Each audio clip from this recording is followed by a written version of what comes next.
के। और रही बात बेटी बनने की, तो ना अच्छा है कोई हमें बहू बना के रखता है। अगर हमें बहू नहीं बनाया जाएगा ना, तो हमें अपनी जिम्मेदारियों का एहसास कभी भी नहीं होगा।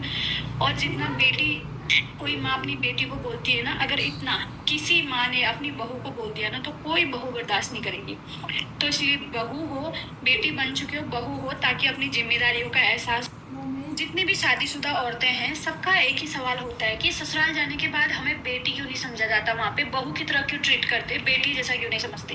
पहली बात, अगर ससुराल में कोई हमें बेटी जैसा समझे ना, तो भगवान कसम 4 दिन में लड़कियां ना भाग के अपने मायके चली जाएंगी। अब मैं बताती हूँ बेटी के लिए क्यों। जितनी गाली एक माँ अपनी बेटी को देती है, उल्टा सुल्टा बोलती है, वो गाली नहीं प्यार से बोलती है। लेकिन अगर एक सास अपनी बहू से इतना बोले ना, तो कोई किसी की बहू कभी बर्दाश्त नहीं करेगी, जितना माँ एक बेटी को बोलती है ना। तो दूसरी बात, जो जिन लड़कियों की शादी नहीं हुई है, अगर वो मायके में आराम से, बहुत सारी लड़कियां हैं जो आराम से 8-9 बजे तक उठती हैं, बिस्तर में उनकी माँ चाय दे देती है, बढ़िया है जो भी है। अगर ऐसे हमारी माँ हमारे मायके में, हमारी माँ हमारी भाभी को बिस्तर में चाय देगी ना, बिस्तर में चाय देगी, बढ़िया खाना पीना, 8 बजे उठेगी, तो हम जाके सबसे पहले अपनी भाभी से ही कहेंगे, हमारी माँ खिलाती पिलाती है तुझे, सारा काम माँ करती है, और तू इसे नौकरानी बना रखा है तूने हमारी माँ को।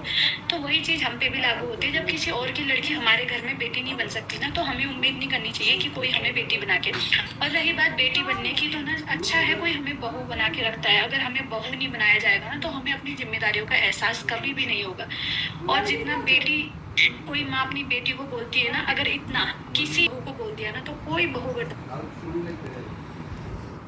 का होता ना आलू का होई पपिस्ता पाक गइल बा का पियर आह लेखा भइल बा। कितना डाली बोली? 2 गो आलू और निकाल दे में से।